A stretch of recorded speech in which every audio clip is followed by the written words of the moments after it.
Okay, so today I've got my Weber grill open again. Just a few months ago I made a video how to replace the burner tubes. And about a week ago I noticed an odd issue that's got me concerned. And if we move the camera to the top looking down, and if I move this knob, because you push these knobs in to unlock them so you can get the gas going, you can see this whole thing is moving. I hope the camera's picking that up. But even from here, something's wrong. Something's loose here. So I don't know if it's just a loose screw or if a screw is corroded and broke off or it's something more serious. But today it looks like I'm going to finally take this off. I've never had this off. And we're going to have to see what's going on here because this has got me a little concerned. Alright, so the knobs just come off with pulling them. Just pull them off, and this is what's got me concerned. You can see this whole thing is just moving around in here. And that just has me a little nervous because I'm not sure if the gas would somehow leak. So I need to get this off so we can see what's going on. Alright, so when I open the grill door, I've already probably got a problem. It looks like something has completely corroded out here. I'd already touched it and it flaked off, fell off on the bottom. So something down there is very corroded, and I suppose this is going to be a little tricky on how we're going to fix this, if it is fixable. Okay, so the next step is we have to remove the doors. So there's a little slot on the door here, and inside there's a piece of metal. You're going to stick a screwdriver in there and pull this spring down, which is a pin. And then that door should come out. Pull the pin down, it's spring-loaded, and then the doors can come off. I forgot to record removing this bottom shield when I made the video on how to fix the manifold. So this is an after the fact. In your case, the doors should be removed. In my case, I just have the doors open. There's two Phillips head screws, one on the left and one on the right side. This is the right side of the grill. Remove both of these screws from the left and the right side, and then see this flange here? Just grab that in the middle of the grill with both hands and push this piece of metal away from you. Push it towards the back of the grill, and then it'll fall out. It's not a super heavy piece of metal, so you don't have to worry about it needing a lot of strength to hold it. It's very lightweight metal. And then once this is out, we can move to the next step for fixing the grill. Once you have the doors off, you'll see this Phillips head screw here. There's one on each side, so we want to take these off. That will get this front shield off.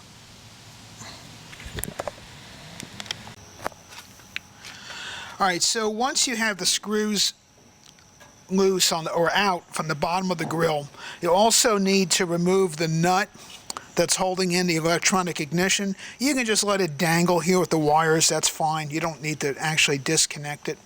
So with the knobs out, all you have to do is push this up. Don't pull it towards you, just pull it up and away, and it comes off very easily.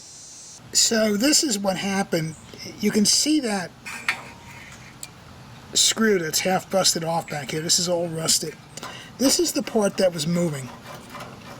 This used to be a bracket here, making a right turn that would fasten it to that plate back there.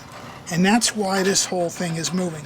The other side is the same type of material and the bracket is still there. But on this side, it's completely corroded. I'm amazed they don't make this out of stainless. And it's just completely busted off. So this whole thing is just moving around anywhere it feels like it. So I got some right angle stainless steel brackets from my local hardware store, and I'm going to try to rig something up and drill a hole somewhere in here and try to stabilize this with a bracket, because I really don't want to throw this grill out yet. I'd like to get some more years out of it. So we'll see how this goes. Okay, so this is my game plan. I went out and I bought two stainless steel brackets at the local hardware store. And I'm going to bolt one of these brackets here. This is the piece that's, moving all around. And I'm going to take this bracket here and bolt it from underneath to the first bracket. So it goes like this. The only problem right now is this is too far away. It needs to be pushed in and a little up. So I'm going to take these two brackets like this here, but I'm going to have to cut the edge off of this bracket so it goes further into the bracket, so that it, goes more this way. All right, and then because of that, I'm going to have to cut off the end of this bracket. So I'm just going to be making these pieces shorter so that the bracket is a little bit shorter this way. It's about 1.5 inches that I have to go, and this is just a little too far out. So by making both of these brackets a little bit shorter, I'm going to do this on a belt sander. Just going to hold it to a belt sander and take the edges off. Then I'll have to probably elongate the drill holes here to get a screw in here so we can screw these together. And then this will go in here. And then I'll drill a hole in this metal to bolt it, and I'll drill a hole in this piece of metal to fasten it. And that should be a pretty good brace.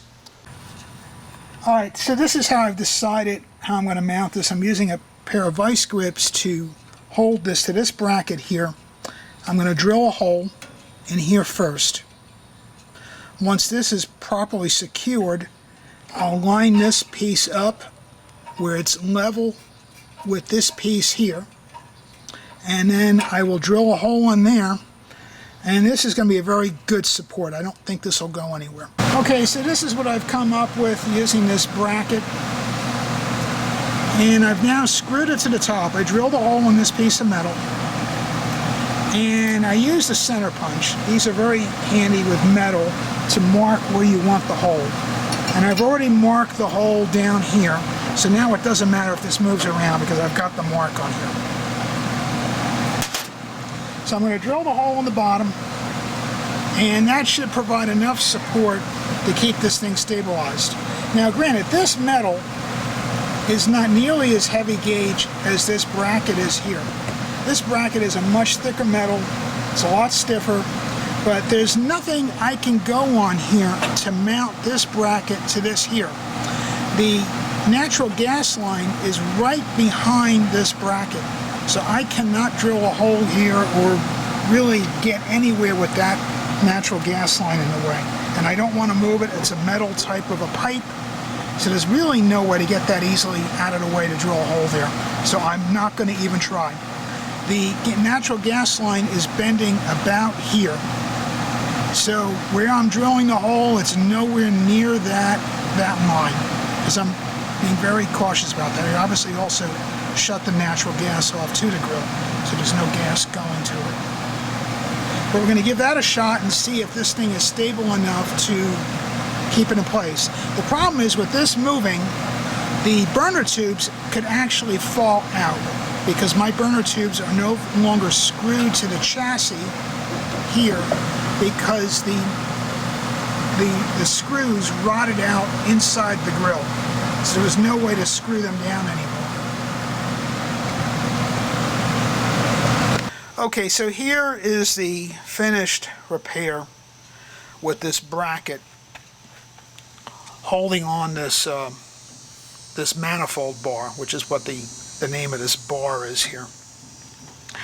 I looked this up, and this part is $150 because it comes with these pieces. These pieces are not separate, it's all one piece. So just for this piece of metal, you'd have to spend $150. I don't think it's worth it. I have a feeling my grill is on its last hurrah. I don't think it's going to last. I've got other pieces in here corroding, including the lid. The lid's got a major problem. So I think this is going to be my last repair on this grill before it has to be replaced. So I don't feel like dropping $150 on this piece. It's not worth it, because the lid, when the lid goes, the grill is gone. So depending on the condition of your grill, I'm very comfortable with this repair. I think this is fine. This is not going to go anywhere. It's very solid. It just wiggles just a little bit, which is fine. Okay, so the next step is to put this front panel back on. This should go on pretty easily. I don't think it's going to be a big deal. You're going to work from the top, so get everything lined up with the holes nails here with this stuff. Just work on the top, work on the corners. There's 2 catches. There you go. So that's all it takes to get that back on. That's easy. So the next step is to reinstall the igniter, and that's very simple. The igniter has a flat spot on it, and let's see if we can get the camera to show you that. And that flat spot will help you know where to line it up. See, there's the flat spot on this tube. And there's a flat spot on the grill on the left side there, the 9 o'clock position. So just line that up and then put that plastic nut back on.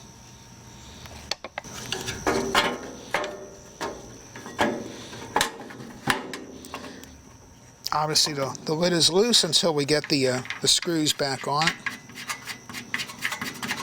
I'm going to leave the battery part of it out for right now until we get it all secure. Before you start putting the grill back together, I had a problem with a couple of these screws. They were pretty nasty and rusty out and everything. So I got a little plastic container and I got a can of WD-40, and I've been soaking these in this little plastic container with the WD-40 for the last 5 minutes.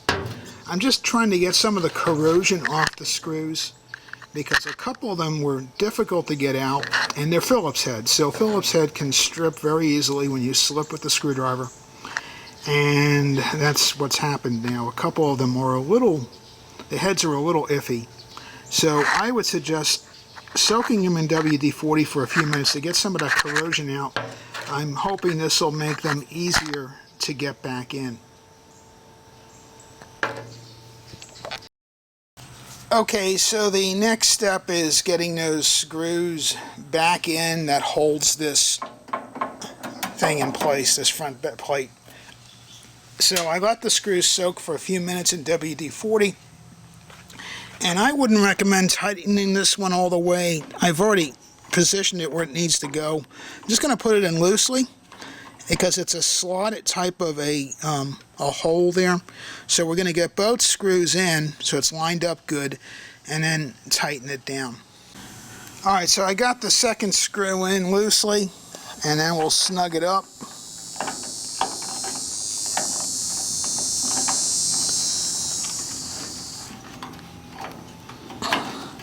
I'm not going to make these super tight, because I don't want to strip those Phillips head screws, and it really doesn't need to be super tight. It just needs to be snug. And we'll snug up the other one, and that'll tighten that up, and then we got to get that bottom deflector back on.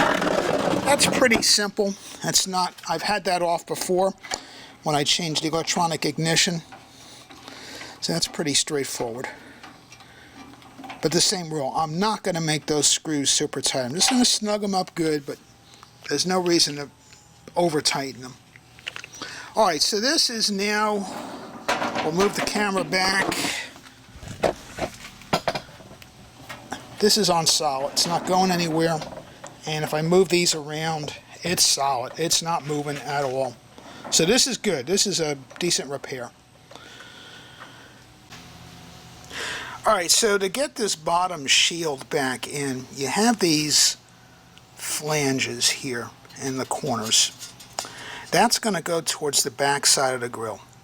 And these lips here that are bent down and bent up, that's going to be going towards you.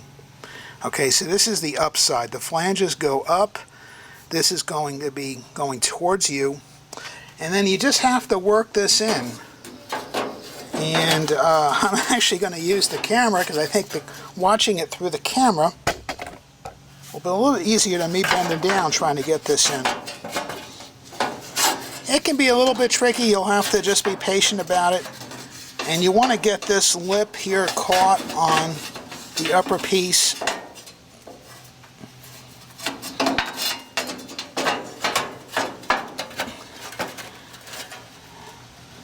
I think I got it.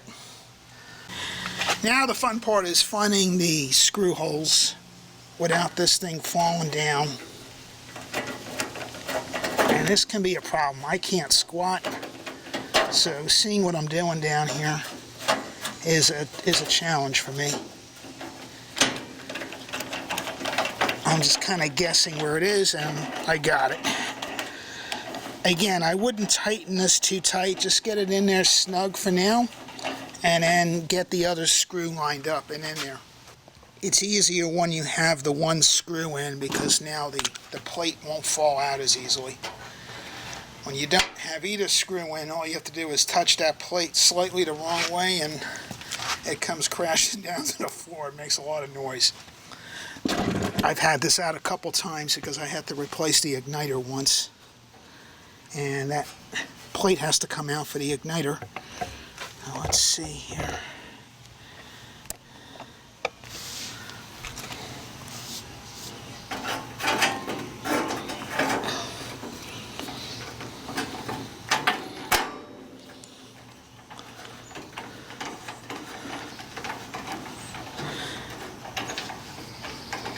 Okay,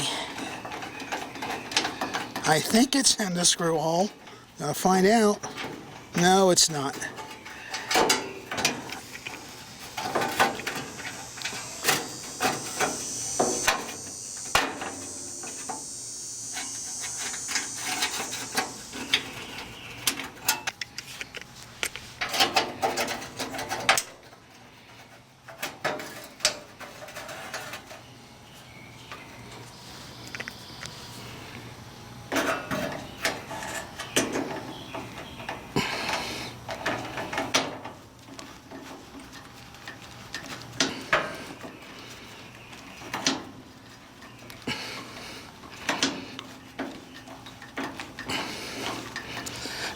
Okay. Again, I'm not going to make them super tight. There's no reason for it. When it's time to put the knobs back on, pay attention to the flat spot. Alright, that's how you get them back on the burners correctly. Should just line the flat spot up with the burner and it'll go back on. These are the brackets I picked up at my local hardware store. There's 2 in a package. They're stainless steel. They're by a company called National Hardware. The screws that come in the package are not going to help you. They are wood screws. You will need your own screws. I happen to have 6mm hardware laying around, and I used lock nuts because they don't come loose on their own. But you can use any screw that fits in that hole. It could be an American thread if you want. Alright, the grill is complete. It's all back together. It's working great. I turned the natural gas back on. The burners are lighting up fine. The knobs are nice and stationary now. You can't push or pull this. There's no slop in here at all, where before this was going back and forth because of that broken bracket in there. I have a feeling this is going to be its last major repair. I've got a new problem in the grill that started a few months ago, and it's this problem here. I don't understand how I could possibly fix this. This is some sort of a heat shield in the lid, and it's completely separated here. And I don't see a way of fixing that or replacing it. So this might be its last major repair, because when that completely starts falling out from the lid, I don't see a way of recovering that. Overall, I'm starting to wonder if I want to buy another Weber, because I had to replace the grates on the second year. This came with porcelain grates, and they didn't hold up at all. That was a lot of money to buy a Genesis grill and have grates go in the second year, because it didn't include stainless. And then these flavorizer bars, which are underneath the grates, they rotted out fairly quickly, and I replaced them with stainless. Then the heat deflectors, which are below the flavorizer bars, they corroded next. Again, porcelain stuff, and I replaced them with stainless steel, and all aftermarket, which was a lot cheaper. And that stuff held up fine. Then the burner tubes went, they rotted out, and I again replaced them with aftermarket stainless steel. So, I don't know, for Weber charges a lot of money for the grills, and considering how many components I've had to put into this grill, I'm just not impressed. I'm not sure it's worth buying another one. When that lid finally goes, I'm going to think twice if it's worth spending this kind of money on it. It may not be. But for $10, if that little bar breaks in the front of your grill, a couple right angle brackets and a little bit of work, you can get that fixed. Now I'm wondering if the left side is going to corrode out next. It looked fairly healthy on this side. Don't know why this side would be healthy and the other side would not. That's kind of weird, but I anticipate this might be another repair coming up, and I'm willing to do another labor job if it needs fixing this side. But back to that lid, I don't see a way of repairing that. But hopefully this video will help you out in getting your rubber back in functioning order.